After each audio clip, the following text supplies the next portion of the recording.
Assalamualaikum warahmatullahi wabarakatuh. Perkenalkan, nama saya Eliza dengan NPM A1F02006. Di sini saya akan melakukan praktikum yang berjudul viskositas. Tujuan dari melakukan praktikum viskositas yaitu 1. Memiliki keterampilan melakukan percobaan viskositas. 2. Memahami hubungan antar gaya yang dialami oleh benda yang bergerak dalam fluida dengan kekentalan fluida tersebut. 3. Menentukan koefisien kekentalan zat cair dengan menggunakan hukum Stokes. Dan selanjutnya, alat dan bahan yang dibutuhkan untuk praktikum sebagai berikut.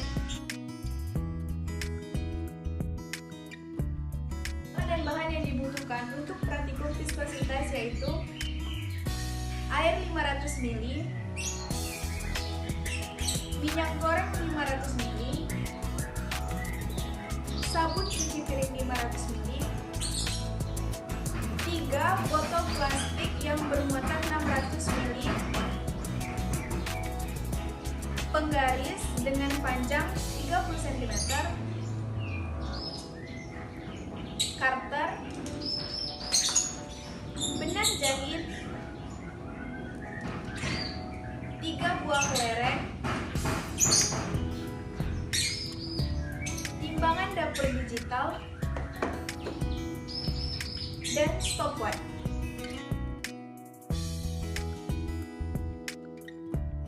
Langkah-langkah percobaan viskositas. Yang pertama yaitu timbang kelereng menggunakan timbangan dapur digital seperti berikut ini.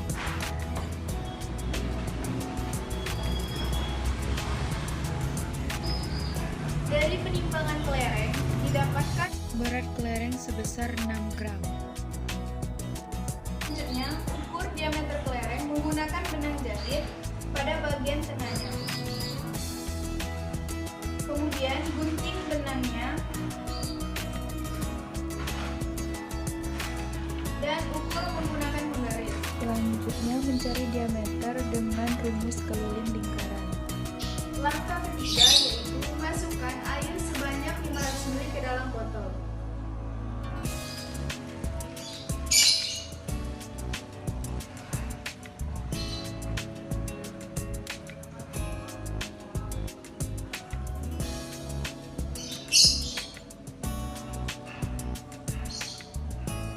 Seperti ini. Kemudian gunting botol pada bagian atasnya. Potong menggunakan karter pada bagian atasnya hingga mencapai 1 cm di atas cairan. Kemudian dilanjutkan dengan memotong kedua botol lainnya. Selanjutnya timbang botol kosong dengan timbangan dapur digital.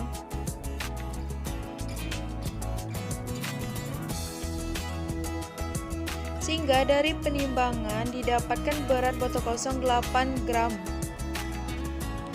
Langkah berikutnya, timbang botol yang berisi air. Kemudian didapatkan hasilnya sebesar 508 gram.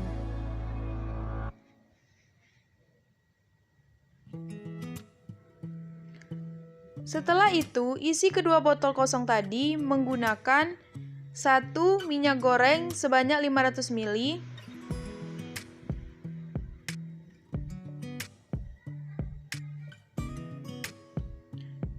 dan botol kosong lainnya diisi dengan sabun cuci piring sebanyak 500 ml.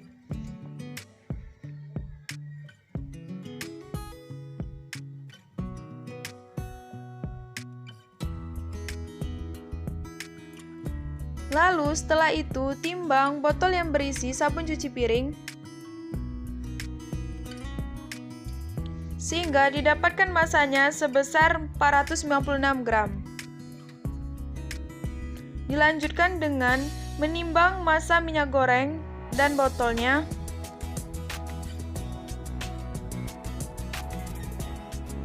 Sehingga didapatkan berat sebesar 478 gram. Penimbangan, jangan lupa amati dan catat hasil dari penimbangan. Berikutnya, hitung ketinggian masing-masing cairan menggunakan penggaris dan catat hasilnya seperti pada video ini. Selanjutnya, lakukan percobaan pada tabel pengamatan 8.1, di mana pada tabel pengamatan 8.1 menggunakan botol yang berisi air dengan menggunakan kelereng dan stopwatch. Caranya, masukkan kelereng ke dalam botol yang berisi air dan serentak dengan menghidupkan stopwatchnya. Hitung waktu yang dibutuhkan kelereng untuk mencapai dasar. Saya akan melakukan percobaan pertama pada tabel pengamatan 8.1. Masukkan kelereng ke dalam botol yang berisi air serentak dengan menekan stopwatchnya dan hitung waktu yang dibutuhkan kelereng untuk mencapai dasar botol. Seperti berikut ini. Sehingga didapatkan waktu sebesar. Selanjutnya, percobaan kedua pada tabel pengamatan 8.1. Seperti berikut ini, dan langkahnya sama seperti sebelumnya. Dimasukkan kelereng ke dalam botol yang berisi air dan hitung waktu yang dibutuhkan untuk mencapai dasar.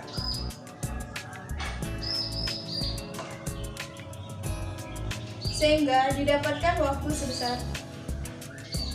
Percobaan yang ketiga pada tabel pengamatan 8.1. Sama langkahnya seperti sebelumnya, dengan memasukkan kelereng ke dalam botol yang berisi air dan serentak dengan menekan stopwatch dan hitung waktu yang dibutuhkan untuk mencapai dasar botol. Dan didapatkan waktu sebesar. Selanjutnya, saya akan melakukan percobaan pada tabel pengamatan 8.2, di mana pada tabel pengamatan 8.2 yaitu menggunakan botol yang berisi minyak goreng sebanyak 500 ml. Langkah-langkahnya sama seperti sebelumnya, dengan memasukkan kelereng ke dalam botol yang berisi minyak dan serentak dengan menekan stopwatchnya dan hitung berapa waktu yang dibutuhkan kelereng untuk mencapai dasar dari botol tersebut. Dan langkah-langkahnya seperti berikut ini. Saya akan melakukan percobaan pertama pada tabel pengamatan 8.2 seperti berikut ini. Celupkan kelereng ke dalam minyak goreng dan serentak menekan stopwatchnya.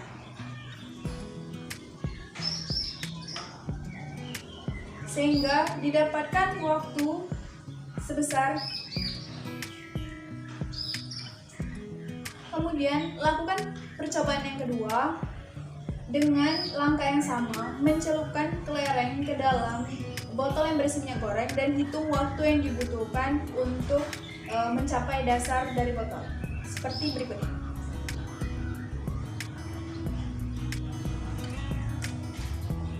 Sehingga didapatkan hasil sebesar. Selanjutnya yaitu percobaan ketiga, masih sama seperti sebelumnya, dengan menggunakan kelereng dan dicelupkan ke dalam botol yang berisi minyak goreng dan serentak dengan menekan stopwatch pada saat memasukkan kelerengnya dan hitung waktu yang dibutuhkan kelereng untuk mencapai dari dasar botol. Seperti berikut ini.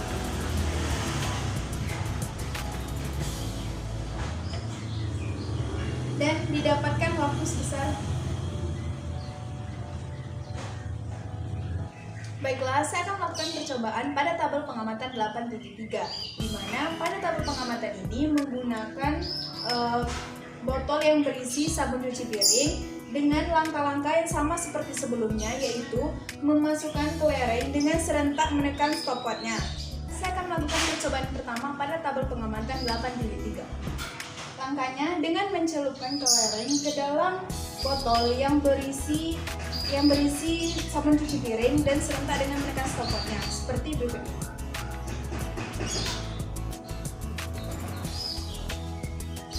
Sehingga didapatkan waktu sebesar. Selanjutnya, lakukan percobaan kedua pada tabel pengamatan 8.3. Langkah-langkahnya sama seperti sebelumnya, mencelupkan kelereng ke dalam botol yang berisi sabun cuci piring dan hitung waktu yang dibutuhkan untuk kelereng mencapai dasar dari botol, seperti berikut.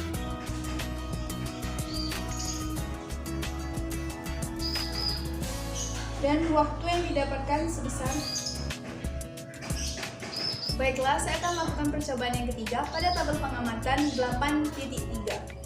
Di mana dengan cara mencelupkan kelereng ke dalam botol yang berisi sabun cuci piring dan serentak dengan menekan stopwatchnya, hitung waktu yang dibutuhkan kelereng untuk mencapai dasar dari botol ini. seperti berikut ini. Sehingga didapatkan waktu sebesar. Berikut hasil pengamatan setelah dilakukan percobaan. Berikut data tabel pengamatan dari hasil percobaan, di mana didapatkan massa kelereng sebesar 6 kali 10 pangkat min 3 kg, diameter sebesar 16,2 kali 10 min 3 meter, volume kelereng 2,2212 kali 10 pangkat min 6 meter kubik, massa jenis kelereng sebesar 2.701 kg meter kubik. Data tabel pengamatan 8.1, cairan fluidanya air, volume air 500 ml, massa air 500 gram atau 0,5 kg. Di mana untuk ketinggian cairan sebesar 0,155. Waktu yang terukur untuk percobaan pertama 0,24 detik, untuk percobaan kedua 0,25 detik, dan untuk percobaan ketiga 0,26 detik. Kecepatan relatif bola terhadap fluida untuk percobaan pertama 0,6458, untuk percobaan kedua 0,62, dan untuk percobaan ketiga 0,596.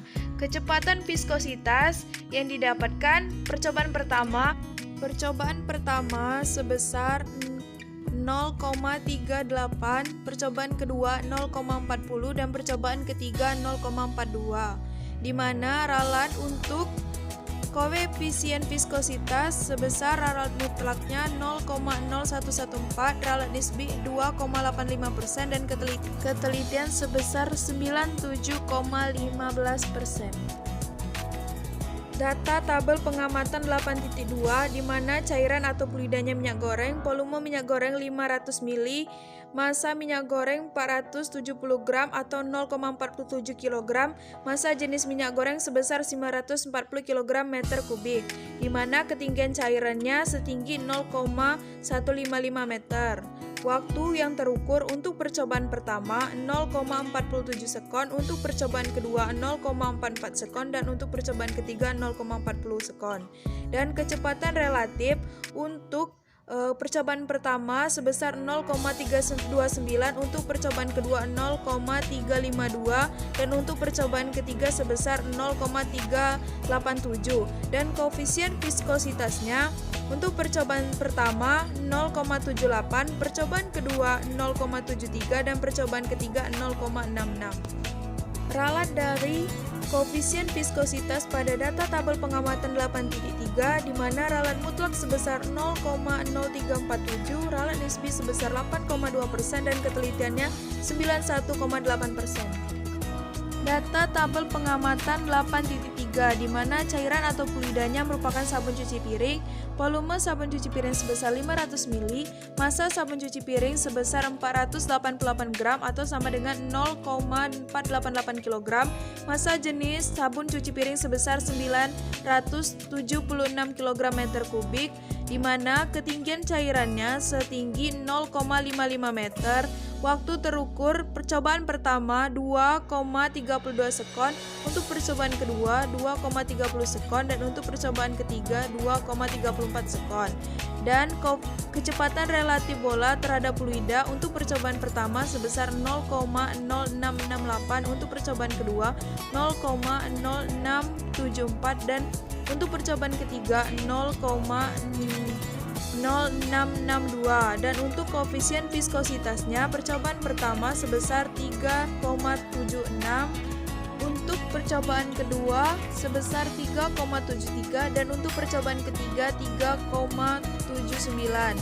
Dan ralat untuk koefisien viskositas pada tabel pengamatan 8.3, ralat mutlaknya sebesar 0,17, ralat nisbi sebesar 0,45%, dan ketelitiannya sebesar 99,55%. Perhitungan yang pertama mencari massa fluida. Pertama, massa air sama dengan massa air plus botol dikurang dengan massa botol kosong sama dengan 508 gram dikurang 8 gram. Didapatkan massa air sebesar 500 gram atau 0,5 kg. Berikutnya massa minyak sama dengan 478 gram dikurang dengan 8 gram, didapatkan massa minyak sebesar 470 gram atau 0,47 kg. Dan untuk massa sabun cuci piring sebesar 496 gram dikurang dengan 8 gram sama dengan 488 gram, didapatkan 0,488 kg. Volume kelereng. Untuk mencari volume kelereng, pertama diketahui atau menghitung kelilingnya dengan menggunakan benang seperti dijelaskan sebelumnya. Selanjutnya mencari jari-jari dengan menggunakan rumus keliling K sama dengan 2VR sehingga didapatkan jari-jari sebesar 8,1 kali 10 min 3 meter dan diameternya didapatkan 16,2 kali 10 min 3 meter. Berikutnya, volume kelereng dicari dengan menggunakan rumus V sama dengan 4/3 VR pangkat 3. Didapatkan volume sebesar 2,2212 kali 10 min 6 meter kubik. Dan massa jenis kelereng menggunakan rumus Rho sama dengan massa per volume, sehingga massa jenis kelereng didapatkan sebesar 2.701 kg per meter kubik. Untuk massa jenis fluida, yang pertama massa jenis air menggunakan rumus Rho sama dengan massa per volume sehingga didapatkan sebesar 1000 kg per meter kubik. Dan untuk massa jenis minyak menggunakan rumus Rho sama dengan massa per volume sehingga didapatkan massa jenis minyak sebesar 940 kg per meter kubik. Untuk massa jenis sabun cuci piring menggunakan rumus Rho sama dengan massa per volume sehingga didapatkan massa jenis sabun cuci piring sebesar 976 kg per meter kubik. Berikutnya, koefisien viskositas yang menggunakan rumus koefisien viskositas sama dengan 2R² GT dalam kurung Rho dikurang Rho 0 tutup kurung per 9 dikali S yang dapat dilihat pada videonya untuk lebih jelasnya. Dan perhitungan untuk tabel pengamatan 8.1, 8.2, dan 8.3 telah terlampir pada videonya. Untuk menghitung kecepatan relatif bola terhadap fluida, maka menggunakan rumus kecepatan sama dengan S per T. Untuk tabel pengamatan 8.1, P1 sama dengan S per T 0,155 per 0,24 sama dengan 0,6458 meter per sekon. Untuk percobaan kedua, V2-nya sama dengan S per T sama dengan 0,155 per 0,25 sehingga didapatkan 0,62 meter per sekon. Untuk percobaan ketiga, V3 sama dengan S per T sama dengan 0,155 per 0,26 sama dengan 0,596 meter per sekon. Untuk mencari kecepatan relatif pada tabel pengamatan 8.2 dan tabel pengamatan 8.3 sama seperti yang telah dijelaskan sebelumnya menggunakan rumus V sama dengan S per T dan untuk perhitungannya dapat dilihat di videonya. Untuk perhitungan ralat koefisien viskositas menggunakan rumus untuk ralat mutlak rumusnya delta X sama dengan akar dari sigma X min X bar kuadrat per N dalam kurung N kurang 1. Untuk mencari ralat nisbi, delta L sama dengan delta X per X bar dikali 100%. Dan untuk mencari ketelitian, K sama dengan 100% dikurang dengan ralat nisbinya. Sehingga untuk tabel pengamatan 8.1 ralat mutlaknya sebesar 0,0114, ralat nisbi 2,85% dan ketelitiannya 97,15%. Sedangkan untuk tabel pengamatan 8.2, ralat mutlaknya sebesar 0,0347, untuk ralat nisbi sebesar 8,2% dan ketelitiannya sebesar 91,8%. Untuk tabel pengamatan 8.3, ralat mutlaknya sebesar 0,017, ralat nisbinya sebesar 0,45% dan ketelitiannya sebesar 99,55%. Untuk perhitungannya dapat dilihat sebagai berikut.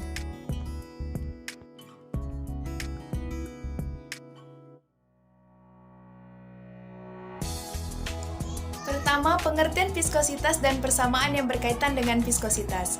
Viskositas merupakan suatu cara untuk mengatakan berapa daya tahan dari aliran yang diberikan terhadap suatu cairan. Kebanyakan dari viskometer digunakan untuk mengukur kecepatan suatu cairan yang mengalir melalui pipa gelas atau gelas kapiler. Definisi lain dari viskositas ialah ukuran yang menyatakan kekentalan dari suatu cairan atau fluida. Dan untuk persamaan yang berhubungan dengan viskositas dapat dilihat pada gambar berikut ini. Berikut ini merupakan persamaan yang berhubungan dengan viskositas. Pertama, rumus viskositas. Koefisien viskositas sama dengan K dikali P dikali D per V, di mana K merupakan konstanta, P merupakan tekanan, D merupakan diameter, V merupakan kecepatan. Berikutnya rumus fluida viskositas. F sama dengan koefisien viskositas dikali dengan A dikali dengan V per L,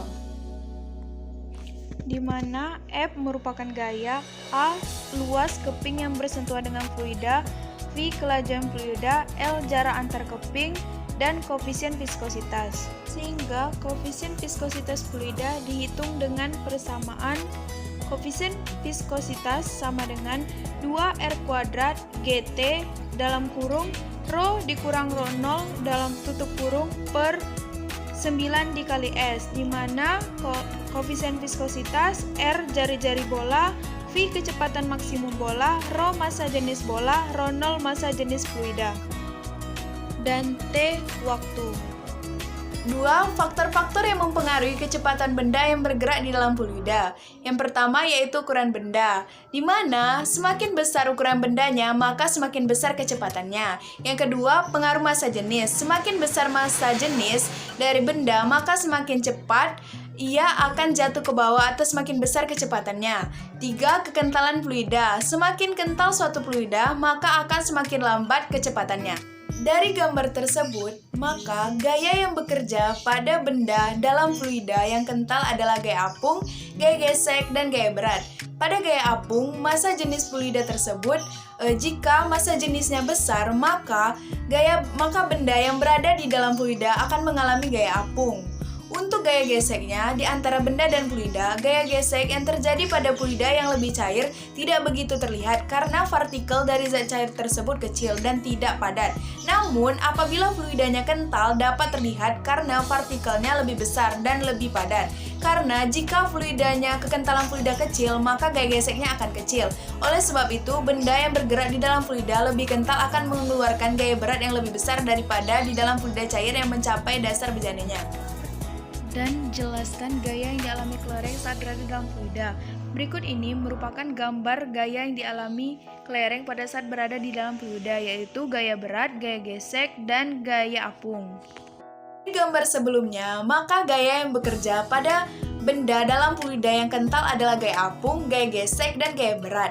Pada gaya apung, di mana jika massa jenis fluida tersebut lebih besar, maka benda yang berada di dalam fluida akan mengalami gaya apung atau mengapung.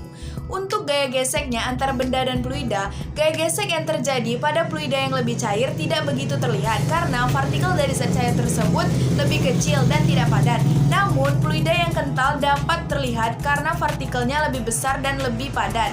Dan kekentalan fluida, jika kekentalan fluidanya kecil, maka gaya geseknya akan kecil. Oleh sebab itu, benda yang bergerak dalam fluida yang kental akan mengeluarkan gaya berat yang lebih besar daripada di dalam fluida yang cair untuk mencapai dasar dari bejananya. Sehingga konsep dari viskositas yaitu fluida baik zat cair maupun zat gas yang jenisnya berbeda memiliki tingkat kekentalan yang berbeda. Viskositas alias kekentalan yang sebenarnya merupakan gaya gesekan antara molekul-molekul yang menyusun suatu fluida. Jadi, molekul-molekul yang membentuk suatu fluida saling menggesek-gesekkan ketika fluida tersebut mengalir. Pada zat cair, viskositas disebabkan karena adanya gaya kohesi atau gaya tarik-menarik antar molekul sejenis. Sedangkan dalam zat gas, viskositas disebabkan oleh tumbukan antar molekul.